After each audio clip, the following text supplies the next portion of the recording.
এমপিওভুক্ত শিক্ষক কর্মচারীরা ৩ দফা দাবি পরিপূর্ণভাবে বাস্তবায়নের লক্ষ্যে চতুর্থ দিনের মতো কেন্দ্রীয় শহীদ মিনারে অনশন কর্মসূচি পালন করেছেন। দাবি বাস্তবায়নের জন্য স্লোগান দেন তারা।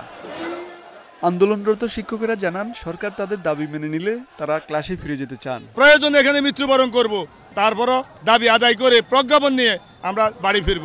যে অনতিবিলম্বে আমাদের দাবি দাওয়াগুলো পূরণ করে আমাদের সেই প্রজ্ঞাপন জারি করা হোক।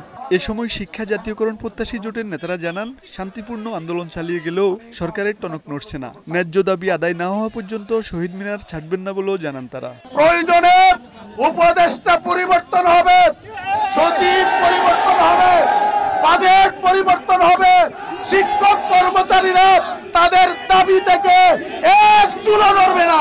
এদিন দুপুরে বিএনপির যুগ্ম মহাসচিব শহীদউদ্দিন চৌধুরী অ্যানির নেতৃত্বে বিএনপির একটি প্রতিনিধি দল আন্দোলনরত শিক্ষকদের কাছে গিয়ে সংহতি প্রকাশ করেন। এ সময় তিনি জানান, আগামী দিনে বিএনপি ক্ষমতায় এলে এমপিওভুক্ত শিক্ষকদের জাতীয়করণ করা হবে। নির্বাচনের মাধ্যমে দায়িত্বশীল দল হিসাবে জনগণের আমরা যদি সেই সুযোগটা পাই, শিক্ষাকে আধুনিকরণের লক্ষ্যে সম্পূর্ণভাবে জাতীয়করণের সিদ্ধান্ত গৃহীত হয়েছে এবং আমরা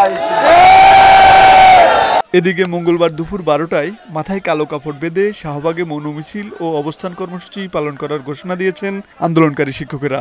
জেলা সদর ও উপজেলা সদরের শিক্ষকেরাও এই কর্মসূচি পালন করবেন। সাইফুল মাসুম, বৈশাখী সংবাদ, ঢাকা।